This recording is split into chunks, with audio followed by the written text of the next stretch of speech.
Hello dear students. Today's lecture is about infarction.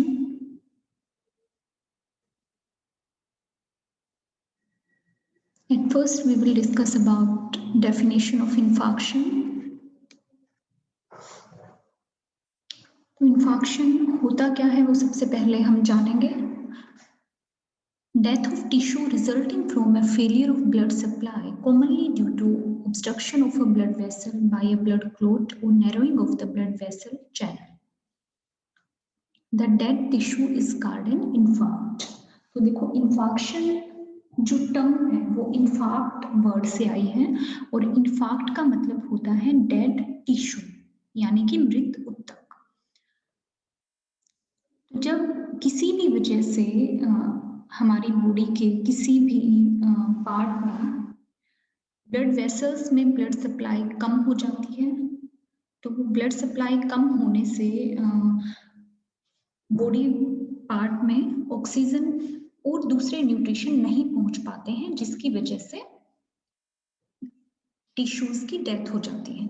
तो इसी condition को इंफाक्शन कहा जाता है. इंफाक्शन जो है कहीं ना कहीं टीआईए यानी ट्रांजिएंट इस्केमिक अटैक से जुड़ा हुआ है. इंफाक्शन का दूसरा नाम ब्रेन स्ट्रोक भी है. ब्रेन स्ट्रोक के नाम से भी इंफाक्शन को जाना जाता है.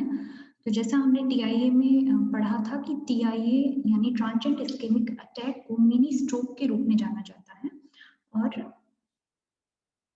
टीआईए को ब्रेन स्ट्रोक होने का एक साइन माना जाता है. तो अगर किसी व्यक्ति को ट्रांजिएंट इस्केमिक अटैक पहले हुआ है तो उसको इंफाक्शन होने का खतरा या ब्रेन स्ट्रोक होने का खतरा बना रहता है. तो यहाँ टाइप्स ऑफ इंफाक्शन दिए गए हैं. मेनली 3 टाइप दिए हैं यहाँ इंफाक्शन के. पहला जो टाइप है वो है सेरिब्रल इंफाक्शन. सेरिब्रल इंफाक्शन जो है वो एक ऐसी कंडीशन है कि जब ब्रेन की ब्लड वेसल्स में ब्लड सप्लाई कम होने की वजह से ब्रेन तक ऑक्सीजन नहीं पहुंच पाती है तो उसकी वजह से ब्रेन के जो टिश्यूज हैं उनकी डेथ हो जाती है. तो इस कंडीशन को सेरिब्रल इंफाक्शन के नाम से जाना जाता है. सेरिब्रल इंफाक्शन का दूसरा नाम ब्रेन स्ट्रोक भी है या ब्रेन स्ट्रोक के नाम से भी इसको जाना जाता है. दूसरा जो टाइप है इंफाक्शन का वो है मायोकार्डियल इंफाक्शन या जिसको हार्ट अटैक के नाम से भी जानते हैं. तो मायोकार्डियल इंफाक्शन में क्या होता है, इसमें हार्ट की जो मसल्स हैं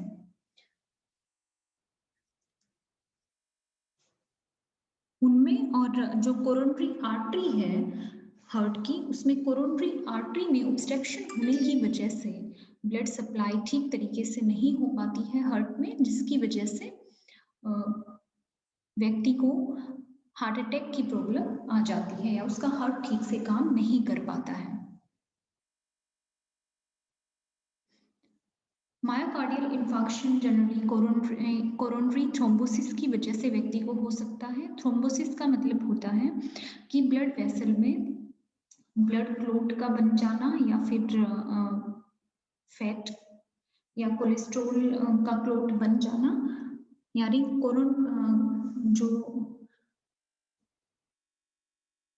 हार्ट की ब्लड वेसल्स हैं उनके अंदर ही किसी भी वजह से ब्लड या कोलेस्ट्रॉल का क्लॉट बन जाना और उसकी वजह से हार्ट में ब्लड सप्लाई का ठीक तरीके से ना हो पाना. तो इसको मायोकार्डियल इंफाक्शन के नाम से जाना जाता है.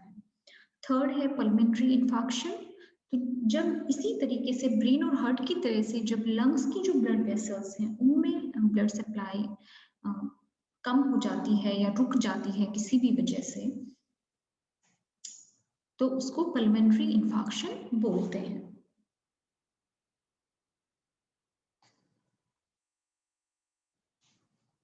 तो पहले हम बात करते हैं सेरिब्रल इंफाक्शन की. Cerebral infarction is an area of necrotic tissue in the brain resulting from a blockage और narrowing in the arteries supplying blood and oxygen to the brain.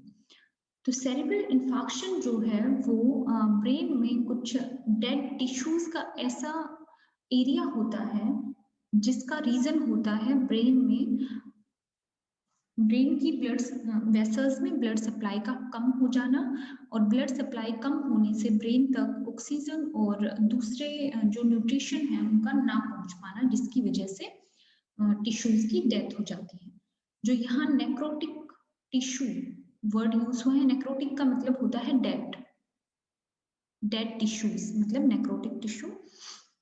The restricted oxygen due to the restricted blood supply cause an ischemic stroke that can result in an infarction if the blood flow is not restored within a relatively short period of time.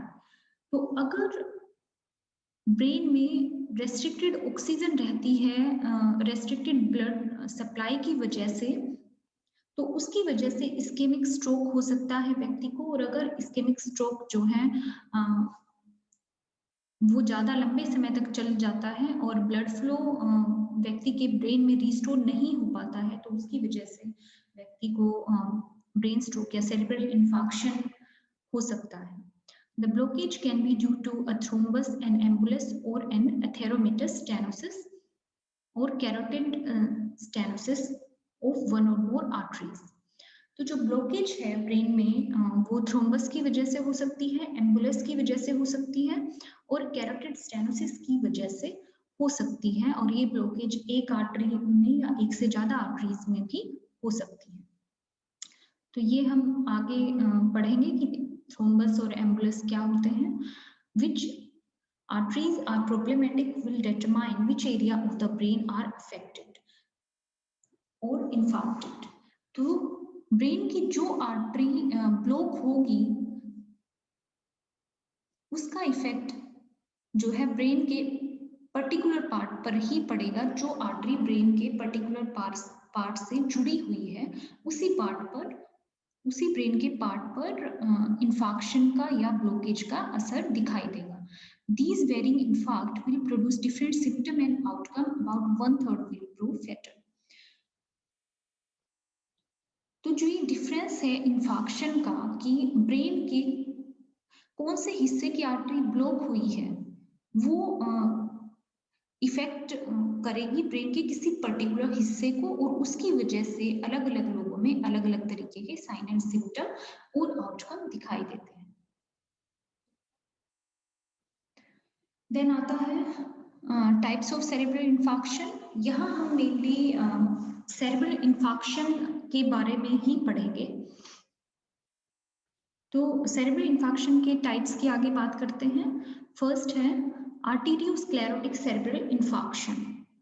Arteriosclerotic cerebral infarction is a cerebral infarction that is caused by the blockage or narrowing of the cerebrovascular cavity. तो आर्टियोस्क्लेरोटिक cerebral infarction एक ऐसा cerebral infarction है जो कि सेरिब्रोवेस्कुलर cavity में blockage होने से या उसमें रुकावट होने की वजह से होता है। This being the commonest type, it is also one of the commonest cause of cerebral infarction. तो आर्टियोस्क्लेरोटिक सेरेब्रल इन्फार्क्शन जो है वो सबसे कॉमन टाइप है सेरेब्रल इन्फार्क्शन का। This occurs because of ischemic necrosis due to a lack or an insufficient supply of blood to the brain. तो ये same वही किस वजह से होता है कि इस्केमिक नेक्रोसिस अगर हो जाता है यानी कि टिश्यूज डेड हो जाते हैं इनसफिशिएंट ब्लड सप्लाई की वजह से। ब्रेन में अगर इनसफिशिएंट ब्लड सप्लाई हो जाती है उसकी वजह से टिश्यूज की डेथ हो जाती है, उस वजह से आर्टियोस्क्लेरोटिक सेरेब्रल इन्फार्क्शन हो जाता है। सेकंड है hemorrhagic cerebral infarction.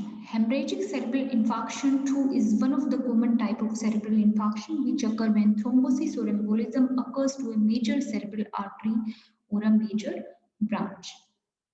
तो जो hemorrhagic cerebral infarction है वो भी एक common type है cerebral infarction का, और ये कंडीशन यानी hemorrhagic cerebral infarction व्यक्ति में तब होती है जब ब्रेन की सेरेब्रल आर्टरी में थ्रोम्बोसिस या एम्बोलिज्म की कंडीशन उत्पन्न हो जाती है।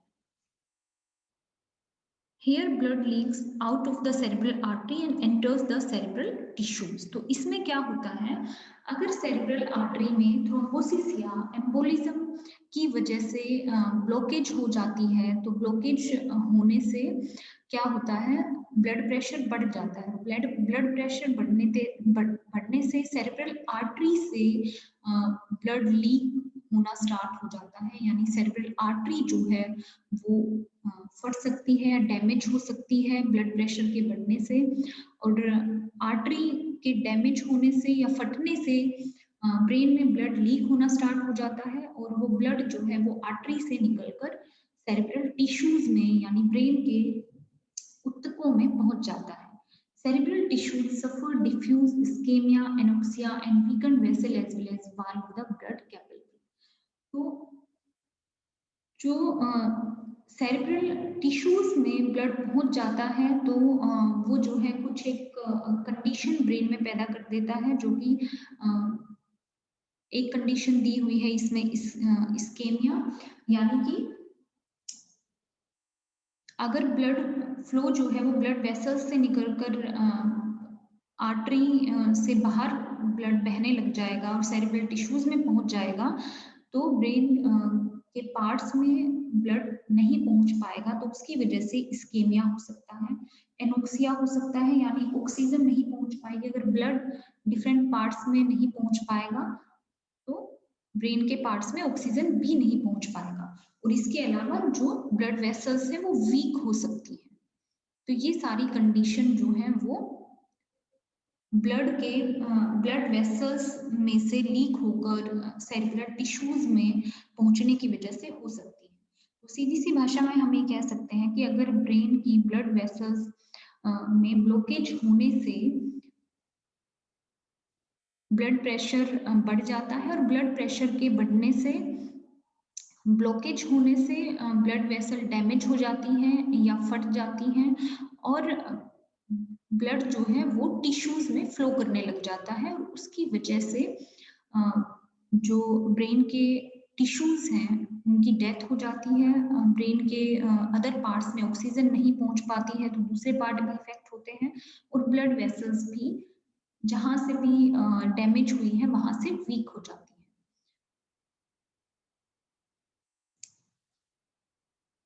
तो ब्लड वेसल को डैमेज करके ब्रेन के टिश्यूज में बाहर के ब्लड वेसल से बाहर की तरफ बहना ही हेमरेज कहलाता है, या इसको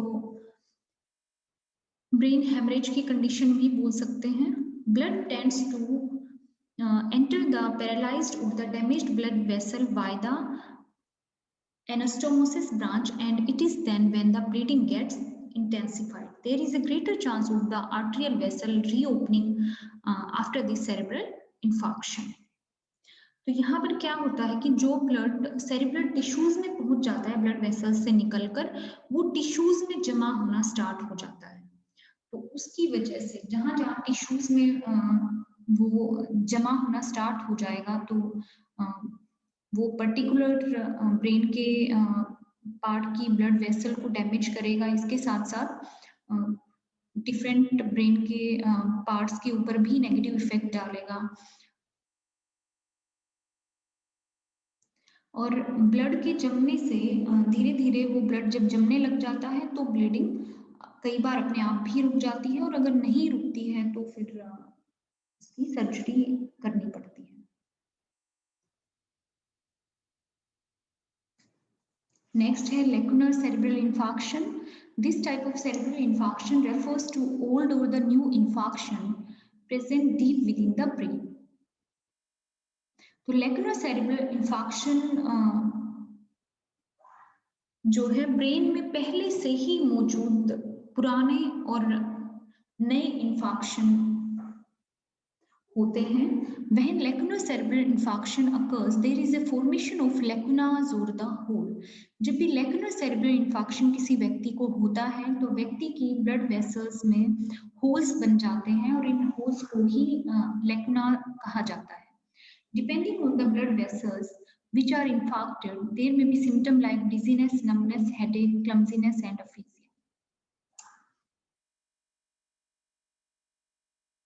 तो ये इस बात पर निर्भर करता है कि ब्रेन की कौन सी ब्लड वेसल जो है वो ब्लॉक हुई है या इंफाक्टेड हुई है, कि व्यक्ति में किस तरह के सिम्टम आएंगे।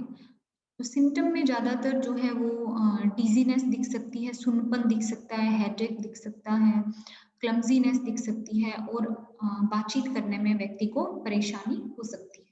This is because the small arteries are being blocked. This type of cerebral infarction may be caused because of the cerebral arteriosclerosis and hypertension.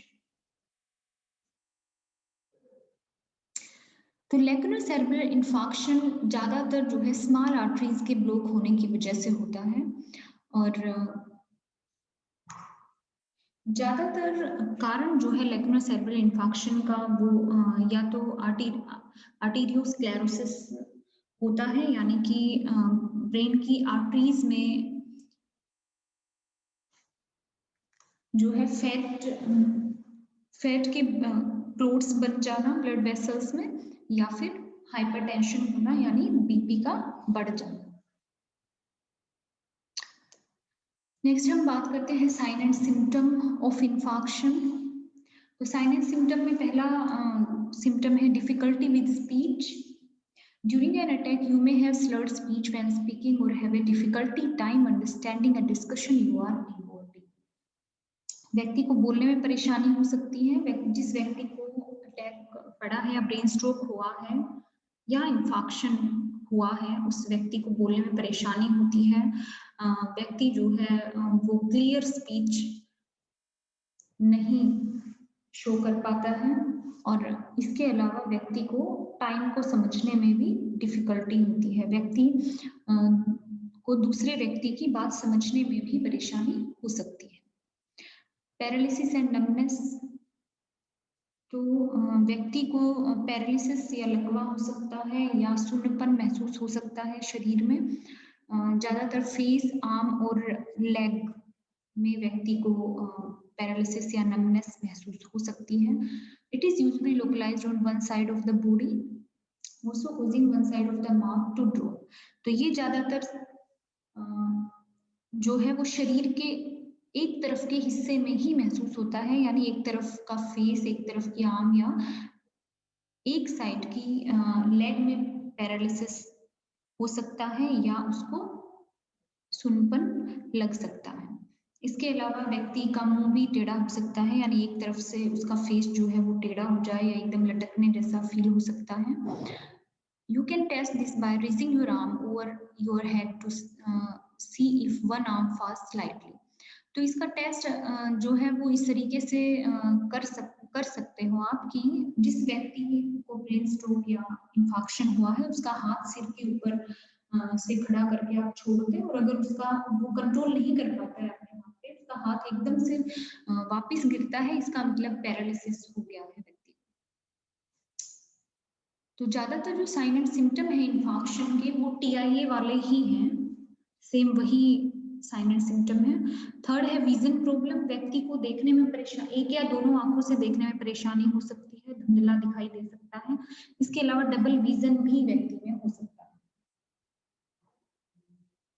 Headache हो सकता है व्यक्ति को, वोमिटिंग हो सकती है। इसके अलावा गेट प्रॉब्लम से यहाँ मतलब है चलने फिरने में परेशानी हो सकती है व्यक्ति को। नॉर्मली मूव करने में भी परेशानी हो सकती है, चलने में परेशानी हो सकती है।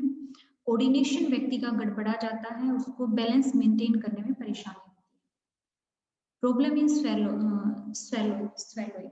उसको निगलने में भी परेशानी होती है, यानी खाना खाने में उसको परेशानी होती है, चबाने में परेशानी होती है।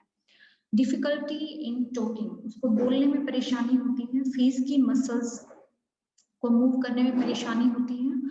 मुंह की जो मसल्स हैं उनको कंट्रोल नहीं कर पाता है व्यक्ति। गले की जो मसल्स हैं उनमें भी दिक्कत आ जाती है, तो व्यक्ति को खाने पीने में या निगलने में परेशानी होती है। क्लियरली बात करने में परेशानी होती है, क्लियर बात नहीं कर पाता है व्यक्ति।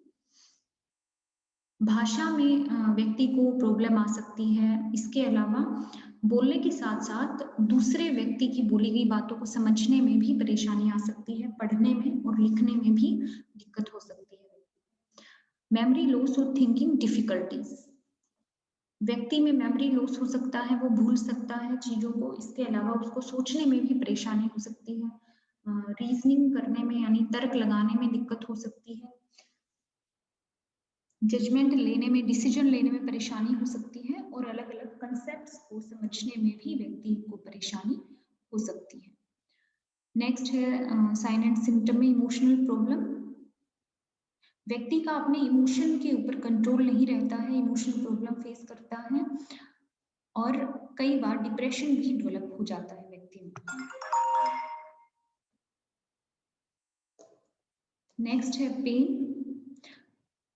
व्यक्ति को पेन फील होता है अपने शरीर के विभिन्न हिस्सों में, सुन्नपन महसूस हो सकता है। इसके अलावा असामान्य सेंसेशन उसको फील हो सकती है बॉडी के अलग अलग पार्ट्स में। फॉर एग्जाम्पल, अगर ब्रेन स्ट्रोक की वजह से या इन्फेक्शन की वजह से व्यक्ति ने लेफ्ट आर्म में फील करना बंद कर दिया है, तो उस आर्म में कुछ अनकंफर्टेबल टिंगलिंग सेंसेशन फील कर सकता है। यानी वैसे उसको हो नहीं रही है, लेकिन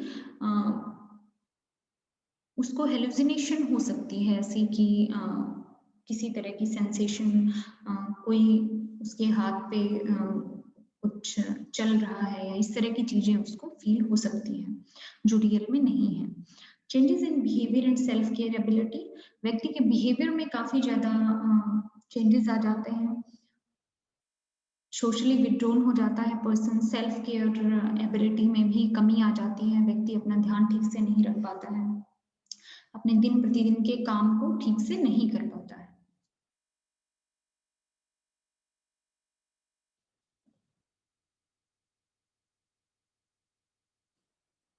तो आज के लिए हम इतना ही करेंगे। नेक्स्ट लेक्चर में हम करेंगे causes and management of infection.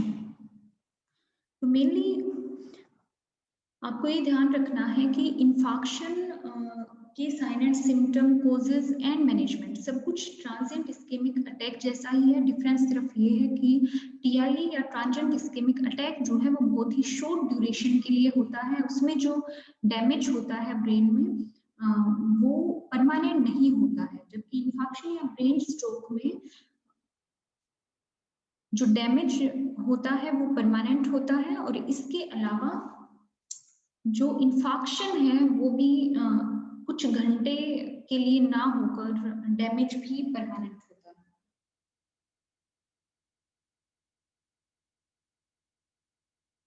तो आज के लेक्चर में इतना ही करते हैं।